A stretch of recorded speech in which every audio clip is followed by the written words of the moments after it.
Movie के start होते ही हमें स्टोरी नंबर 1 बताई जाती है, जो किंगडम ऑफ लॉन्ग थ्रेलिस में एक राजा और रानी की है। एक राजा जो अपनी रानी से बहुत प्यार करते थे और उनकी विश थी कि उनकी रानी हमेशा खुश रहे, लेकिन बदकिस्मती से रानी कभी मां नहीं बन सकती थी और इस बात को लेकर वो काफी दुखी रहती थी। वैसे तो राजा पूरे किंगडम से डॉक्टर को बुलाते थे ताकि वो रानी का ट्रीटमेंट कर सकें, लेकिन किसी के भी कुछ समझ नहीं आता और वो उनकी हेल्प नहीं कर पाते थे। फिर एक दिन राजा अपने महल में एक सर्कस वालों को बुलाते हैं ताकि वो लोग उन्हें इंटरटेन करें और रानी का भी दिल बहल जाए, लेकिन सर्कस वाले लोगों में एक औरत प्रेग्नेंट थी। इसे देखकर रानी का मूड और भी ज्यादा खराब हो जाता है। काफी गुस्से में आकर अपने रूम में जाकर रानी चीजें तोड़ने लग जाती हैं। राजा अपने रानी से प्यार करते थे और वो उन्हें यकीन दिलाते हैं कि वो उनके लिए कुछ भी करेंगे। और अगले दिन रात को महल में एक लंबा पतला और बूढ़ा आदमी आता है जो ये क्लेम करता है कि वो इस मैटर में रानी की हेल्प कर सकता है। राजा उससे कहते हैं कि तुमसे पहले बहुत लोग आ चुके हैं और ऐसा ही दावा करते हैं, लेकिन कोई भी हमारी मदद नहीं कर पाया, लेकिन तुम इतने यकीन के साथ कैसे कह सकते हो। तब वो आदमी उसे समझाता है कि ये संभव है, बस सवाल ये है कि तुम बच्चा लेने के लिए किस हद तक जा सकते हो।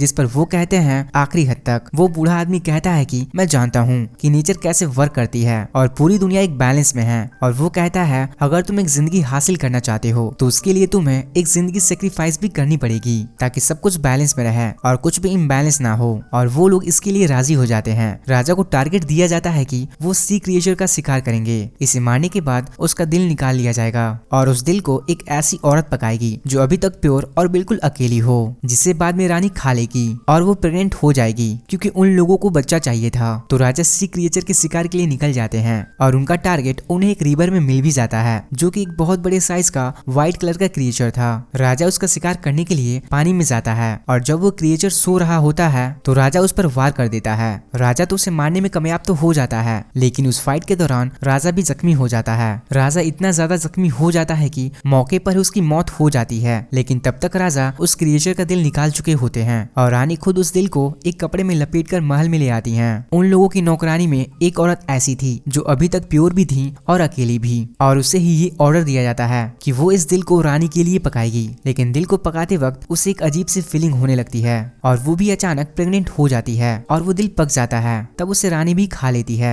और वही होता है जो बूढ़े आदमी ने कहा था। फाइनली रानी भी प्रेग्नेंट हो जाती है और एकदम एक ही टाइम पर रानी और वो मेड अपने अपने बच्चों को जन्म देती हैं। वो दोनों बच्चे लड़के ही थे। रानी अपने बेटे का नाम एलियस और नौकरानी अपने बच्चे का नाम जोना रखती है। फिर कहानी 16 साल के बाद दिखाई जाती है, जहाँ वो बच्चे अब बड़े हो चुके थे। रानी अपने बेटे के साथ बहुत ही खुश थी, जैसे उन्हें नई जिंदगी मिल गई हो। वो दोनों बच्चे एक ही दिन पैदा हुए थे और वो नॉर्मल बच्चे से थोड़ा अलग भी थे। उनके सारे बाल सफेद थे जो बिल्कुल उसी सी क्रिएचर को रिप्रेजेंट कर रहे थे, और वो दोनों देखने में बिल्कुल सेम थे। वो देखने में भी ट्विंस लगते थे। वो दोनों एक दूसरे के काफी करीब थे, एक दूसरे से मिलते जुलते रहते थे। उनकी फ्रेंडशिप भी थी, लेकिन रानी को उन दोनों की दोस्ती पसंद नहीं थी। वो अपने बेटे को समझाती रहती थी, तुम एक शहजादे हो, तुम्हारी दोस्ती किसी नौकरानी के बेटे से नहीं हो सकती। लेकिन एलियस अपनी मदर की एक नहीं सुनता था। इसके बावजूद भी वो दोनों मिलते थे और वो दोनों में ये एबिलिटी भी थी कि वो पानी में सांस ले सकते थे और छुपने के लिए अक्सर वो उसी रिवर में जाया करते थे जहाँ पर उस क्रिएचर को मारा गया था। रानी अपने मैट को चेतावनी देती है कि अगर उसने अपने बेटे को नहीं समझाया तो वो उसे और उसके बेटे दोनों को ही किंगडम से निकाल देगी।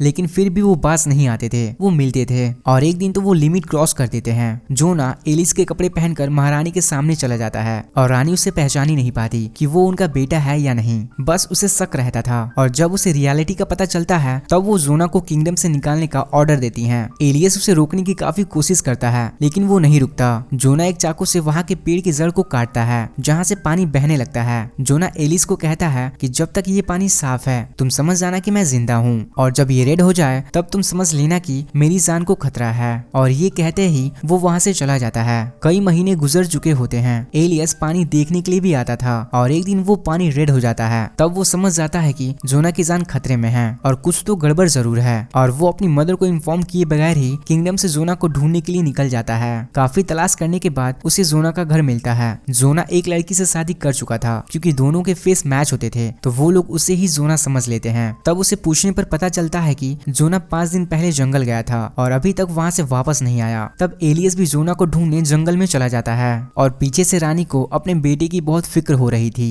वो पूरे किंगडम में उसकी तलाश करवाती हैं, लेकिन वो किसी को भी नहीं मिलता। और फिर वो उसी बूढ़े आदमी को बुलाती हैं और वो बूढ़ा आदमी एक बार फिर वही डिमांड करता है कि अगर महारानी अपने बेटे को वापस लाना चाहती हैं तो जान के बदले जान देनी होगी। और वो इस बात के लिए मान जाती हैं। जंगल में जोना कहीं पर फंस गया था, वो काफी जख्मी भी हो चुका था। तभी उड़ने वाला क्रिएचर उस पर हमला करता है और उसे जान से मारने की कोशिश करता है। जोना के चीख सुनकर एलियस को उसे ढूंढने में आसानी हो जाती है। वो जोना को ढूंढ लेता है और अपनी तलवार से उस क्रिएचर को मार डालता है। लेकिन वो फ्लाइंग क्रिएचर उसकी अपनी माँ थी और उसे ये अंदाजा नहीं था कि उसने अपनी माँ को ही मार डाला। लेकिन बात यही हुई थी, जान के बदले जान। जोना की जान बच जाती है और एलिस किंगडम का बादशाह बन जाता है और यहीं पर ये स्टोरी समाप्त हो जाती है। स्टोरी नंबर 2 एक किंग और एक बूढ़ी औरत की है और यहाँ का किंग काफी अय्याश था। हर वक्त उसके पास लड़कियां रहती थी और वो खुद शराब के नशे में रहता था। लेकिन अभी तक उसे कोई रानी नहीं मिली थी, कोई ऐसी जिसे किंग दिल से स्वीकार कर सके और उससे शादी करे। उसी महल के पास एक गाँव में 2 बूढ़ी औरत रहती थी। वो दोनों बिल्कुल अकेली थी और घर से इतना बाहर भी नहीं जाती थी और उनकी शादी भी नहीं हुई थी। इससे साफ जाहिर था कि उन्हें अकेले ही वहाँ पर वैसे ही मर जाना है। लेकिन उनकी आवाज बहुत ही प्यारी थी।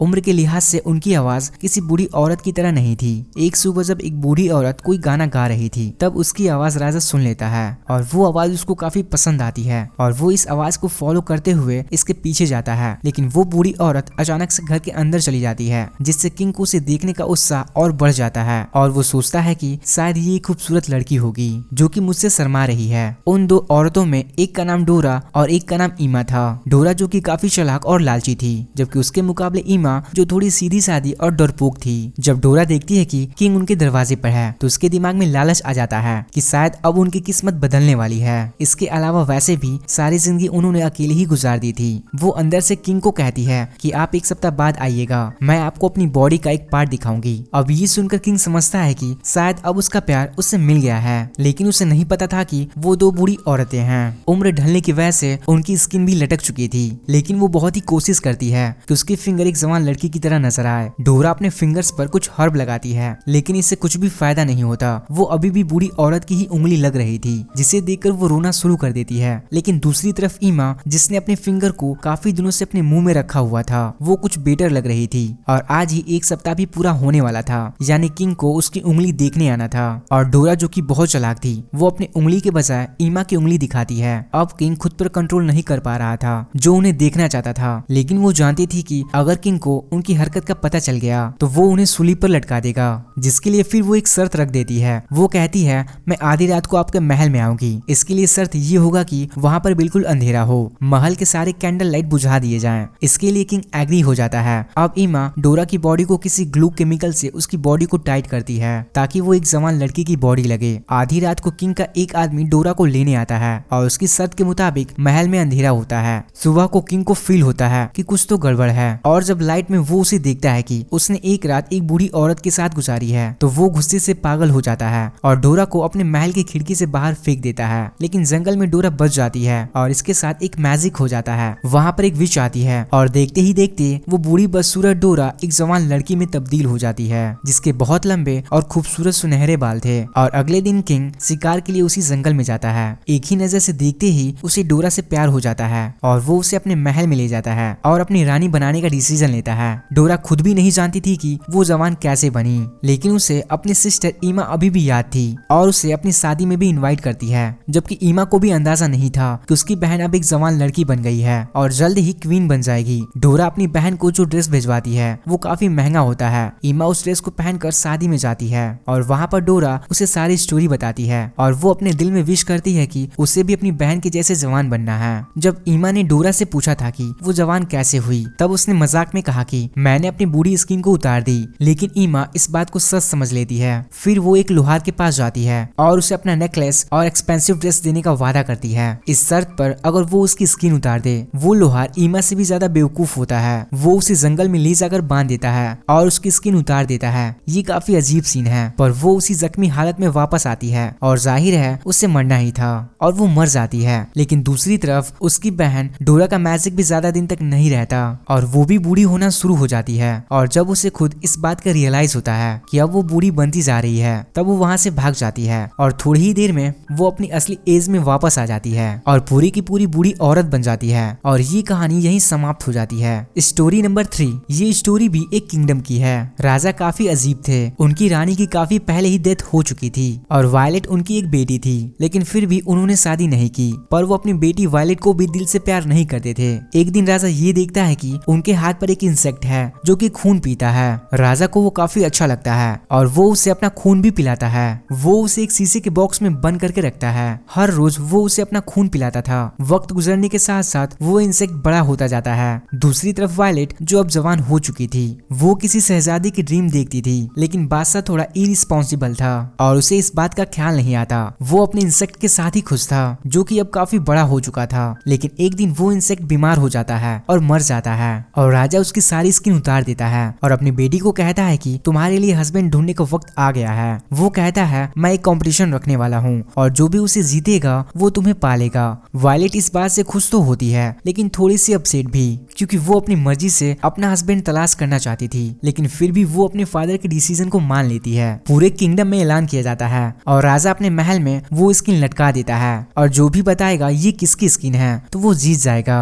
बहुत से लोग ट्राई तो करते हैं, लेकिन कोई भी प्रॉपर आंसर नहीं दे पाता, क्योंकि आमतौर पर वो इंसेक्ट इतना बड़ा नहीं होता। फिर महल में एक बदसूरत इंसान आता है और उसे कोई भी देखे तो डर जाए। वो भी इस कंपटीशन में हिस्सा लेना चाहता था और राजा आखिरकार उससे परमिशन दे देता है और वो जानवर जैसा दिखने वाला आदमी सिर्फ स्किन सुनकर ही बता देता है कि ये किस इंसेक्ट का स्किन है। इससे वायलेट और राजा भी हैरान हो जाते हैं। वायलेट, जो कि पूरी तरह से डर जाती है और वो रोते हुए महल के छत पर आ जाती है और वो सुसाइड करने लगती है। लेकिन राजा उसे समझाता है कि मैं अपनी जुबान से नहीं फिरता और यही तुम्हारी फेट है, इसे स्वीकार करो। वायलेट अपने फादर को काफी कुछ कहती है। आप किस तरह के बाप हैं, एक बदसूरत आदमी को अपनी बेटी दे रहे हैं, और कहती है मैं एक शहजादी हूँ। लेकिन मजबूर राजा उस बदसूरत को शहजादी दे देता है। वो जबरदस्ती वायलेट को दूर पहाड़ों में ले जाता है और वायलेट काफी दिन तक रोती रहती है। और जब वो आदमी एक दिन शिकार के लिए बाहर जाता है तो एक दूसरे पहाड़ पर शहजादी किसी दूसरी औरत को देखती है और उसे हेल्प मांगती है और कहती है कि वो एक शहजादी है